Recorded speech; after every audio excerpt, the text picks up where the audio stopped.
Hey guys, happy Monday morning. Hope everyone's doing well. Let's discuss some things.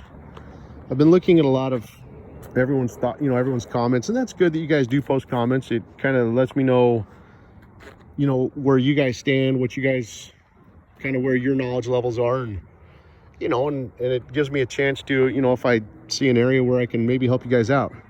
So let's look at some things, guys. In that article, Donald Trump very clearly stated that it was, he said we have $35 billion of their money. Okay.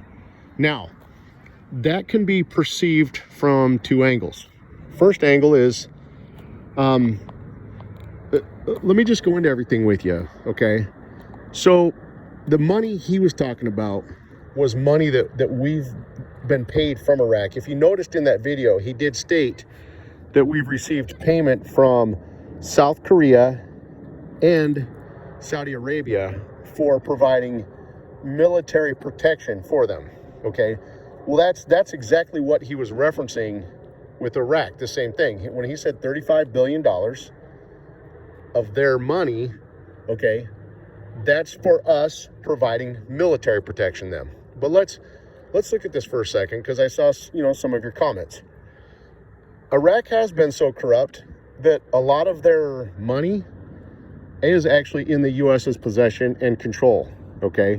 For example, they received billions of dollars from the Kuwait donor conference for reconstruction within Iraq.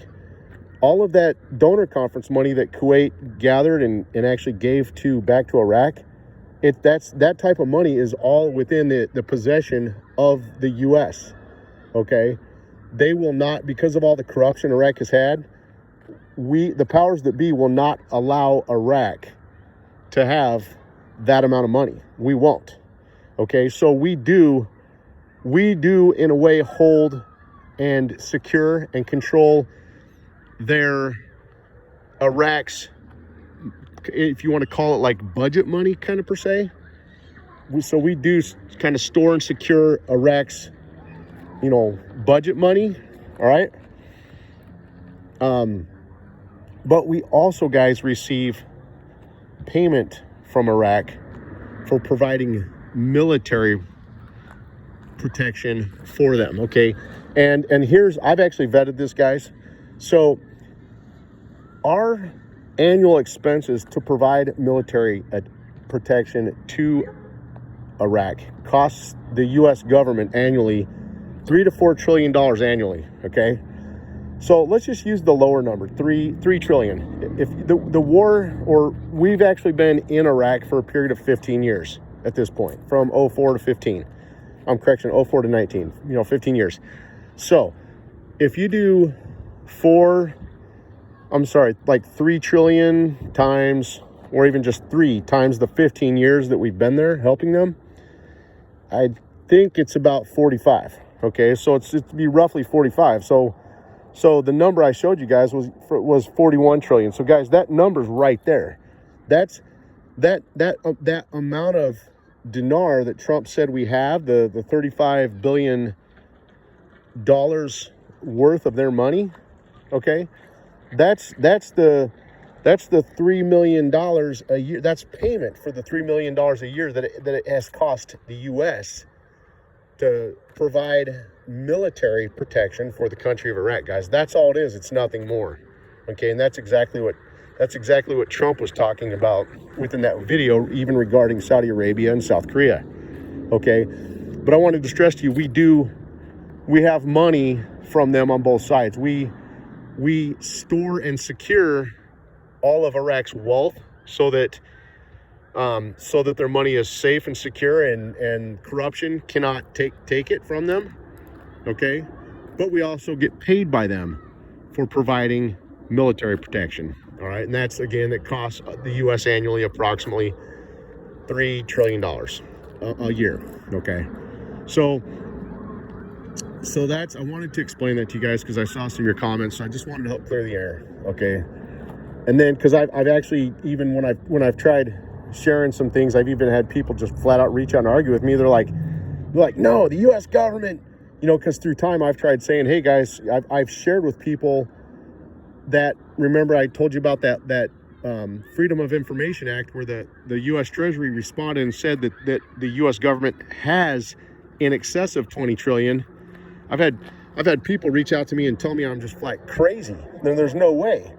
And I'm like, you're crazy, because you haven't even, the comments and arguments from these types of people, they haven't even rationalized that just for us, they're saying that our federal government would only have anywhere from probably like 3 to 7 trillion Iraq dinar. That means the U.S. government, or the U.S., we are the greediest country in the world. We don't do anything for free. So that would mean that we're financially upside down helping in Iraq. And I promise you, we are not helping Iraq to be financially upside down with military protection. There's no way. So that's why I was trying to tell you, when people turn around and say, oh, the U.S. government only has 3 to 7 trillion Iraq dinar, there's no way, because it costs the U.S. 3 trillion a year just to help them. Okay? And so you have to look at the 3 trillion over a period of 15 years, guys. Okay, so the math we calculated, approximately 40 trillion dinar from Trump's video, guys, is actually quite accurate. Okay, so I just wanted to share that with you. The next thing, regarding the amount of dinar that you guys saw from the Trump video, where he revealed that the U.S. would have approximately 40 trillion dinar. That raised concern to many of you. Many of you were thinking, well, that's too much dinar to be in circulation. Let's expand on that, okay? Because it's actually not. You have to look at it from a different angle, okay? The reason why there's a lot of dinar in circulation is because a lot of dinar was put into circulation so that many foreign countries could receive and hold dinar, as well as foreign investors. That's the reason why a lot of dinar was put into circulation. Let's just go through a bunch of different layers and stages here, okay? Let's look at Basel III compliance. Basel III says this: there's not enough precious metals for every country to back their currency or back the value of their currency with just precious metals. So what Basel III allows countries to do is actually have precious metals, but also use foreign reserves with precious metals to back the value of their currency and their reserves, okay? So let's use the US as an example.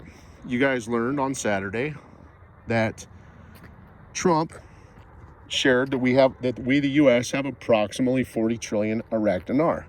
Okay, some of you think that's a lot of money. Well, look at what I just shared with you.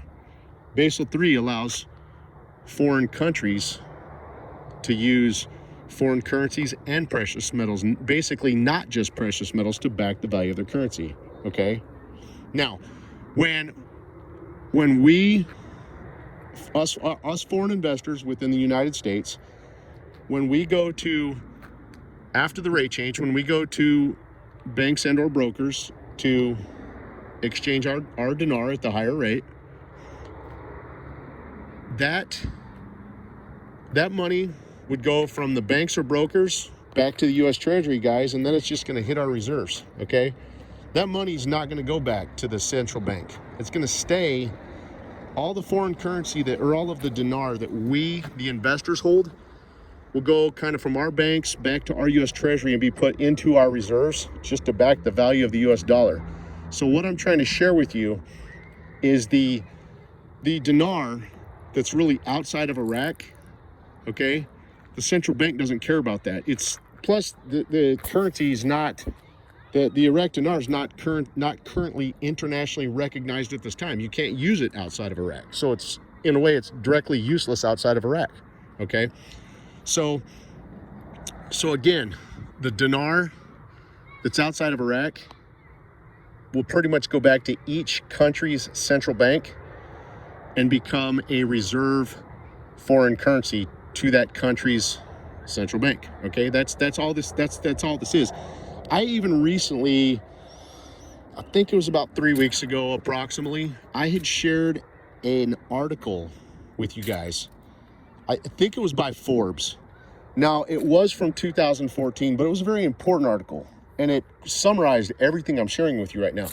Again, it was from Forbes, so it was a very credible news outlet. And what it said is, it said back in 2014, it said that there currently was 45 trillion Iraq dinar in circulation at that time, okay? But it even broke it down on levels. What it said was is that the country of Iraq only had 5 trillion dinar in circulation within Iraq, and that 40 trillion was in circulation around the world outside of Iraq, okay? So again, so when you look at it from that angle, Iraq really does not have a lot of dinar in circulation, okay? Because again, it's useless. It's not internationally recognized, so it's useless outside their country. But from that 2014 Forbes article, it told us that Iraq only has 5 trillion dinar in circulation within the country of Iraq, and 40 trillion dinar in circulation around the world outside of Iraq. Okay, so that's what I wanted to share with you, that these, and when the dinar, when the rate does change, the dinar that's outside of Iraq, whatever country that dinar's in is just going to go back to that country's central bank and just become a reserve to that country, guys. So this was all put together by design. So when you guys see them coming out and where Trump said, oh yeah, we've got $35 billion worth of their money, and it kind of calculates or equates to approximately 40 trillion dinar, and you guys think, oh, that's way too much dinar in circulation. It's actually not when you look at it from the angle I shared with you, okay? That's all this is. Because it's probably been anywhere from 8 to 10 months, but I actually have shared articles with a lot of my long timers before we got a lot of the newbies, that they were articles talking about deleting the zeros from approximately 2012. And what the article stated is that after they delete the zeros and change the rate, that they're actually going to reduce the note count when the rate changes. And I just shared with you how they're going to reduce the note count. It's because all of the money that's outside of Iraq, or all of the dinar that's outside of Iraq, is just going to go back to that country's central bank and become a foreign reserve to back the value of that country's currency. That's all it is, guys. This is real simple. So anyway, I just wanted to share that with you. Some people may disagree with me. That's okay. Anyway, I just wanted to help you out, because it seemed like a lot of people, people's minds were drifting and thinking. So I just wanted to help clear the air. God bless you guys and have a great day.